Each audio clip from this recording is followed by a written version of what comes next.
Assalamualaikum warahmatullahi wabarakatuh. Halo Rekanita, senang sekali kita bisa ketemu lagi di Ngobrol Santai PC IPPNU Cilacap Podcast episode 4. Nah, di Ngobrol Santai episode kali ini kita akan berbincang-bincang, ngobrol-ngobrol santai bersama dengan Wakil Sekretaris Bidang Kominfo PC IPPNU Cilacap, Rekanita Charmiti. Halo ya, Rekanita. Halo Rekanita semuanya. Assalamualaikum warahmatullahi wabarakatuh. Waalaikumsalam warahmatullahi wabarakatuh. Rekanita Miti, apa kabar nih? Alhamdulillah baik. Gimana dengan Rekanita sendiri? Alhamdulillah saya juga baik. Sehat ya Rekanita? Alhamdulillah sehat. Alhamdulillah, itu yang paling penting sekarang ya. Yang penting sehat, nggak ada yang lebih penting lagi. Iya, yang penting sehat, jaga imun, dan jangan lupa tetap bahagia. Ya, bahagia selalu semuanya. Ya, sebelumnya Rekanita, sebelum kita mulai ke lebih dalam lagi, ya sebelumnya Rekanita, sebelum kita ngobrol-ngobrol lebih jauh ya, kita perlu kasih tahu nih buat Rekanita semuanya untuk menyaksikan tayangan ini di channel YouTube PC IPPNU Cilacap, NU Cilacap Online, Unuga, dan Humas Unuga, atau bisa juga didengarkan di aplikasi Spotify dan Anchor. Ya, Rekanita, apa nih kegiatan sehari-harinya sekarang? Ya alhamdulillah sekarang karena emang pandemi, tapi alhamdulillah karena saya kan ngajar di sekolah. Tapi alhamdulillah di sekolah saya udah mulai tatap muka, walaupun itu di sesi seperti itu. Jadi alhamdulillah keseharian saya ngajar di sekolah. Ngajar ya? Ya, sudah tatap muka?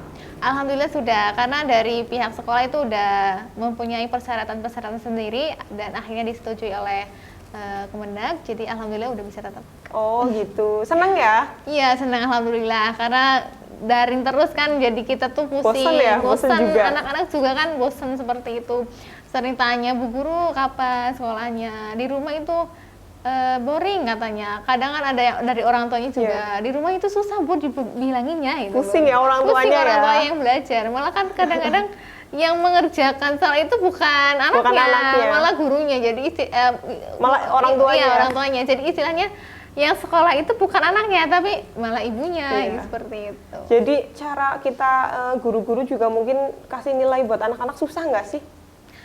Ya sebenarnya ya susah, karena kita tuh tidak tahu seperti ini. Kita ngasih soal seperti itu loh. Tapi kadang kalau yang di sekolah itu biasanya itu anaknya tuh kurang rajin, kalau enggak itu kurang dalam pemahaman atau dalam mengisi soal. Tapi kalau pas saat daring, dia dari tambah rajin, soal-soalnya juga dijawabnya bagus, itu kan istilahnya kayak bukan anak yang ngisi seperti itu. Jadi kita pertimbangannya kadang di situ. Nah, tapi alhamdulillah sekarang udah tatap muka ya? Iya udah tatap muka, jadi anak-anak udah tahu kita anak-anaknya gimana. Alhamdulillah. Ya, nih di ngobrol kali ini nih ya Rekanita Miti, kita akan mengangkat tema mengenai peranan sosial media di organisasi. Saya rasa itu sedikit banyak ada hubungannya dengan situasi kondisi kita saat ini, seperti yang tadi semua kegiatan serba online, sekolah pun serba online gitu ya. Di organisasi pun kita serba online, rapat-rapat online, apapun online. Seminar online, webinar online. Iya.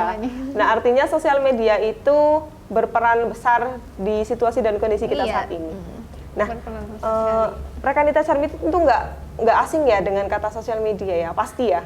Ya enggak, karena setiap hari kadang saya menggunakan sosial media seperti itu. Entah saya itu mengajar, entah saya itu bersosial dengan teman saya, itu menggunakan sosial media. Itu contohnya yang jauh seperti itu, pakai sosial media. Oke, kayaknya sekarang udah banyak banget juga aplikasi-aplikasi sosial media yang bisa kita gunakan buat komunikasi sama teman-teman, saudara-saudara yang jauh-jauh gitu ya. Semuanya berasa dekat melalui sosial media. Iya, berasa dekat, tapi sebenarnya jauh. Walaupun sebenarnya jauh, yang penting terasa dekat. Oke. Walaupun Rekanita Charmiti sudah tahu apa itu sosial media, dan Rekanita di rumah juga saya kira sudah paham, sudah tahu semuanya, sudah tidak asing dengan apa itu sosial media. Saya akan sedikit menyampaikan definisi sosial media menurut pandangan umum ya. Oke, sosial media adalah media daring yang digunakan untuk kebutuhan komunikasi jarak jauh. Yaitu tadi kuncinya komunikasi jarak jauh ya. Karena memang sosial media berperan besar di dunia komunikasi kita. Terus selanjutnya proses interaksi antara pengguna satu dengan pengguna lainnya, serta mendapatkan sebuah informasi melalui perangkat aplikasi khusus menggunakan jaringan internet. Nah, tujuan dari adanya sosial media ini sendiri ya Rekanita, itu sebagai sarana komunikasi untuk menghubungkan antar pengguna dengan cakupan wilayah yang sangat luas. Jadi kita tidak terbatas lagi rasanya, walaupun sebenarnya terbatas, tapi kita merasa tidak ada batasan lagi karena adanya sosial media ini. Nah, setelah kita tahu mengenai apa itu sosial media, mungkin banyak bermunculan pertanyaan nih Rekanita mengenai apa sih tujuan kita memiliki sosial media. Nah, menurut Rekanita Charmiti sendiri nih gimana? Ya, sebenarnya sih tujuan sosial media itu tergantung dari kita masing-masing ya, tergantung dari masing-masing Rekanita di rumah semuanya. Kadang ada yang kita memiliki sosial media itu hanya untuk berbisnis, ya ada untuk berjalan bisnisnya, untuk mempromosikan bisnisnya sendiri, seperti itu. Ada juga kan yang membuat atau tujuan media sosial itu untuk sekedar misalkan eksistensinya saja, seperti itu, untuk misalkan teman-temanku udah punya sosmed semua, udah punya Facebook, Instagram, Twitter, lah aku juga mau ikut gitu, biar eksis, biar nggak mau ketinggalan nggak mau ketinggalan, istilahkan sekarang kan zaman milenial lah, mestinya setiap anak itu punya sosial media, nggak hanya itu dari SD, kadang juga ada yang udah punya, terus ada anak ABG juga kan pasti udah punya sosial media, itu tujuannya. Ada juga kan untuk media promosi juga ada, kayak misalkan lembaga-lembaga seperti sekolahan, rumah sakit, ataupun lembaga lainnya untuk mempromosikan lembaganya sendiri di sosial media. Nanti kan itu bisa kan, karena seperti tadi kan jangkauannya sangat luas, seperti itu. Ya, gitu ya Rekanita. Jadi menurut Rekanita Charmiti, intinya mungkin saya simpulkan bahwa tujuan setiap orang memiliki sosial media tentunya berbeda ya. Iya, berbeda. Tentunya kembali ke diri masing-masing, bagaimana mereka menggunakan sosial media itu sendiri. Jadi ya itulah pemanfaatan sosial media. Jadi seberapa banyak manfaat yang kita dapat, ya tergantung kita menggunakan sosial media tersebut gitu ya. Oke deh. Itu tadi mengenai apa itu sosial media dan tujuan setiap orang memiliki sosial media. Setelah ini kita akan membahas satu persatu nih Rekanita mengenai pertanyaan-pertanyaan yang sudah dikirimkan oleh Rekanita IPPNU Cilacap melalui media PCI PPNU Cilacap. Langsung saja ke pertanyaan yang pertama ya Rekanita. Di sini ada yang bertanya begini nih. Bagaimana agar kita terhindar dari berita hoaks di sosial media? Gimana nih Rekanita? Iya, ya sebelumnya ya, karena berita hoaks itu sangat banyak sekali sekarang ya. Apalagi karena sosial media itu jangkauan sangat luas, jadi banyak berita hoaks itu sering sekali dipercaya ya. Jadi kita sebagai warga milenial yang bijak dan baik, itu istilahnya kita itu harus mengenali dulu sumbernya, ya sumber berita itu dari mana, seperti itu. Apakah berita itu sumbernya itu terpercaya atau tidak, seperti itu. Jadi kita kan bisa tahu, oh ini sumbernya terpercaya, pasti ini betul, seperti itu. Jadi kita harus tahu dulu sumbernya, yang terpenting itu. Jadi untuk terhindar dari berita hoaks kita harus tahu sumbernya, iya, gitu ya? Sumbernya dari mana, terus sumbernya terpercaya atau tidak, seperti itu. Nah begitu Rekanita, jadi biar nggak gampang kemakan hoaks nih, kalau kita dapat berita, kita baca berita itu kita harus cari tahu sumbernya itu terpercaya apa enggak sih, atau jangan-jangan ini cuma karangan belaka. Iya, cuma ngarang-ngarang aja, atau kadang-kadang justru bisa jadi kalau kita berpikir lebih luas lagi ya, lebih jauh lagi, bisa jadi orang-orang itu sengaja mengada-adakan. Apalagi zaman sekarang banyak orang yang suka mengadu domba ya. Iya, banyak sekali memprovokasi seperti itu. Nah, jadi Rekanita semua, kita harus lebih teliti lagi dalam menerima berita, jangan sampai kita termakan hoaks dan merugikan diri kita dan orang lain, tentunya banyak orang. Kita harus lebih teliti lagi membaca berita, sumbernya dari mana, jangan asal share ya. Iya, itu jangan asal share. Ya, Nanti karena kalau udah kita nge-share, nanti ada sebagian anak yang langsung percaya, itu kan bahaya nanti. Iya, itu juga nanti kita ikut andil dalam ikut gitu andil ya? dalam seperti itu. Oh, ini dalam menyebarkan berita hoaks. Iya, berarti ini dari siapa? Ini dari ini. dari sini kan nanti ketahuan siapa yang nge-share. Iya, walaupun bukan kita nih yang bikin berita nih, kita nggak tahu apa-apa nih, nanti alibinya saya kan nggak tahu apa-apa gitu kan. Lah tapi kan kamu ikut menyebarkan itu karena kamu tidak karena kamu nggak teliti, kamu nggak baca sumbernya dari mana, kamu asal share aja, terus yang lain ikut kemakan hoax, otomatis kamu ikut Andil dalam kesalahan gitu kan, andil dalam menyebarkan berita hoax. Jadi gitu ya cara mengatasi agar kita itu terhindar dari berita hoax. Selanjutnya di sosial media kebanyakan orang itu mencurhatkan, menceritakan kehidupan pribadinya nih Rekanita. Nah, menurut Rekanita bagaimana sih menanggapi hal yang seperti ini? Kalau menurut saya sih, saya sebagai pribadi ya menanggapi teman-teman saya yang suka curhat di medsos seperti itu. Ya saya rasanya wajar-wajar saja seperti itu, karena kebanyakan orang itu ada yang sebagian dia itu mau meluapkan isi hatinya di medsos, itu membuat dia itu tenang, membuat dia itu plong, pikirannya jadi lega seperti itu. Kebanyakan seperti itu. Jadi kadang saya juga sedikit tanya, kok kamu ini biasanya kalau curhat di sosmed itu kenapa? Ya saya itu merasa lega kalau curhat di sosmed seperti itu daripada saya curhat sama orang. Kadang kan ada yang seperti itu. Iya, karena memang nggak semua orang itu punya teman cerita. Iya, nggak semua orang punya teman cerita. Nah, kadang-kadang mungkin ada orang-orang yang terlalu negatif thinking dengan pengguna sosial media yang suka curhat. Iya. Padahal ya sudah, itu curhatan mereka, tidak merugikan kita juga gitu ya. Karena semua orang nggak tahu orang-orang punya permasalahan apa, kenapa dia curhat di sosial media gitu. Kita nggak bisa menjudge orang itu dengan ini orang kok lebay ya, suka cerita apa-apa diceritain di sosmed. Padahal ya memang nggak semua orang bisa punya teman curhat yang enak gitu, yang selalu ibaratnya selalu ada saat dia butuh gitu. Sedangkan sosmed kapanpun dimanapun dia bisa meluapkan, ya benar gitu ya. Jadi Rekanita semua mulai sekarang jangan terlalu jadi netizen. Iya, jangan terlalu jadi netizen yang suka repot dengan sosial media orang. Ya biarkan saja dia menggunakan sosial medianya untuk apa, selagi tidak merugikan kita ya biarkan saja. Itu hak-haknya dia. Ya betul, hak asasi manusia. Masuk seperti itu. Oke, itu tadi mengenai pemanfaatan sosial media ya, berarti pemanfaatan untuk curhat. Nggak apa-apa. Manfaat sosial media memang banyak, salah satunya itu tadi. Oke, selanjutnya nih Rekanita. Remaja sekarang sangat eksis nih. Eksis banget, hampir semuanya jadi seleb.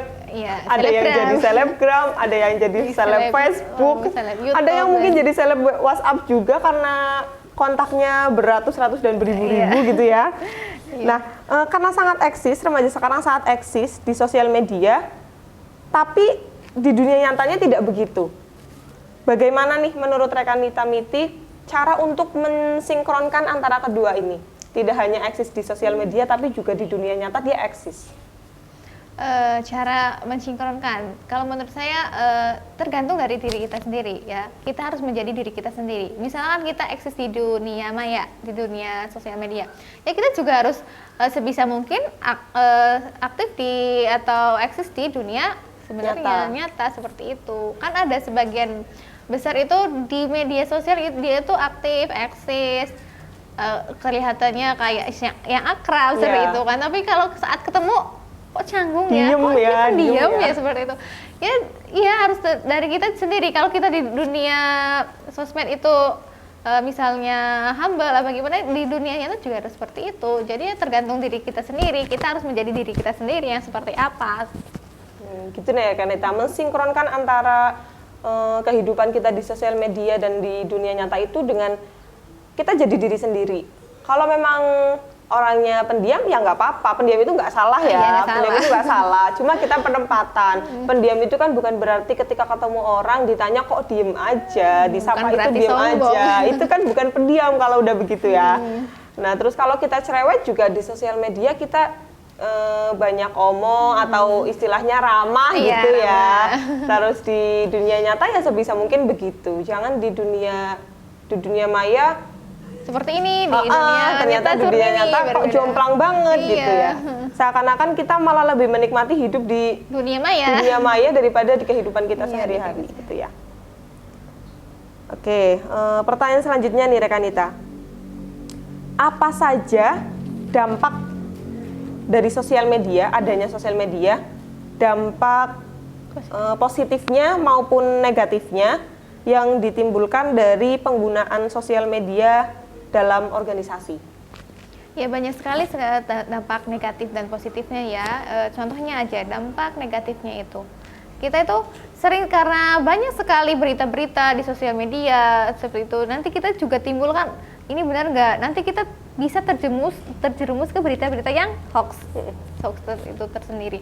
Bagaimana kita memilihnya? Terus selain itu juga kita ibaratnya di dunia nyata dan di dunia sosmed kan berbeda. Ibaratnya kayak seperti itu. Kita contohnya aja ya di keluarga misalkan. Karena anak itu misalkan anaknya kan kalau misalnya sekarang dan remaja itu kan misalnya sering banget sosmed ya. Iya. Contohnya kalau kita lagi makan misalnya anak itu lagi makan.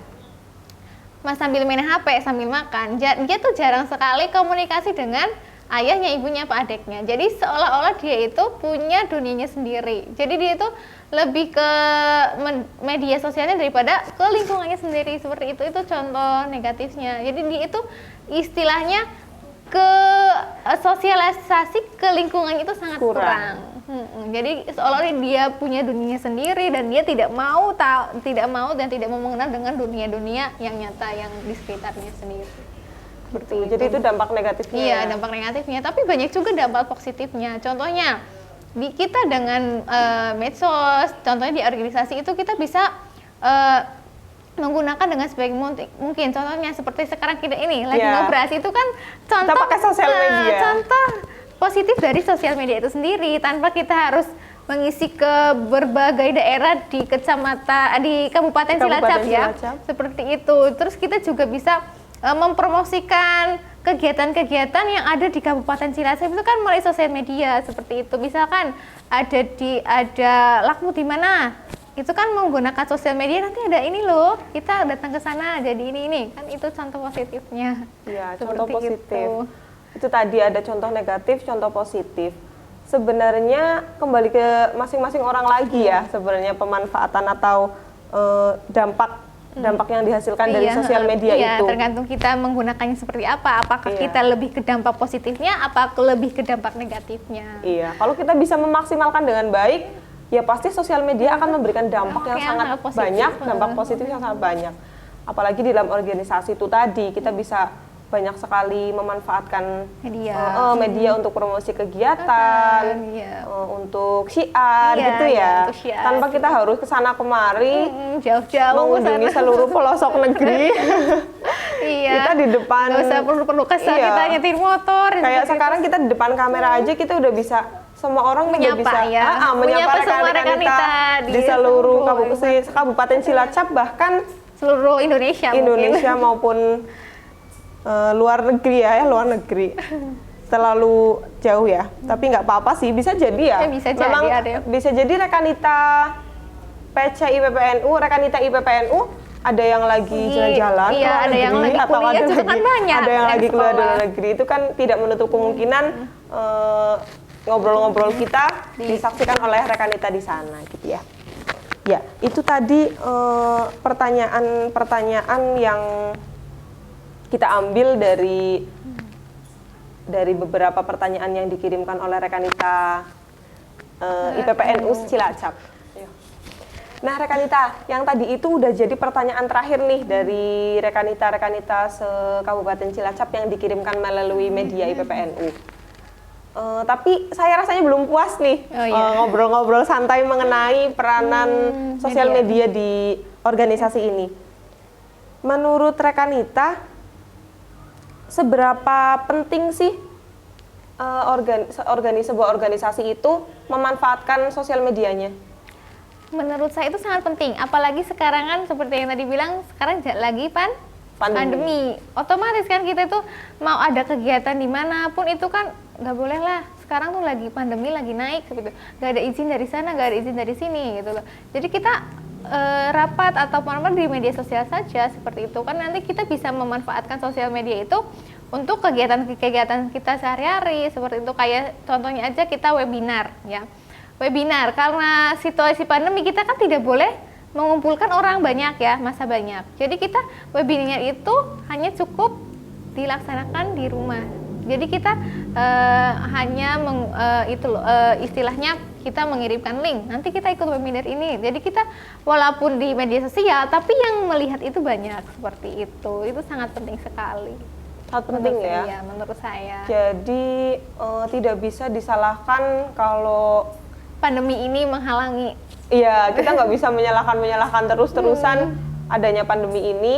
Tapi kita harus benar-benar berpikir kreatif. Iya. Bagaimana kita tetap bisa eksis, tetap bisa produktif. Ya itu salah satunya dengan memanfaatkan sosial media gitu ya. Iya. Nah, kalau menurut Rekanita Charmiti nih, kan teman-teman Rekanita IPPNU ini kan mayoritas pelajar ya, bukan mayoritas. Memang ini organisasi pelajar yang mayoritas itu sekolah. Iya, sekolah. Sebagian mungkin santri gitu ya. Nah, di sekolah itu kan sekarang online nih. Semua harus punya HP. Iya.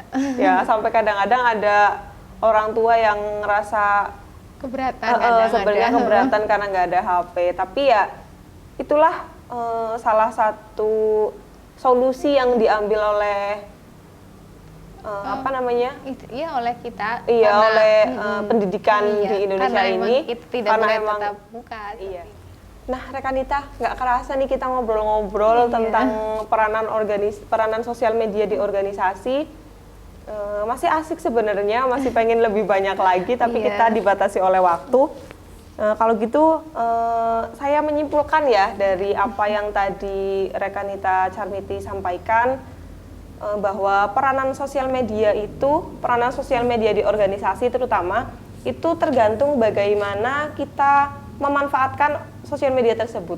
Kalau kita bisa memanfaatkan sosial media dengan maksimal, dengan baik, tentunya sosial media itu berperan begitu banyak di organisasi ya.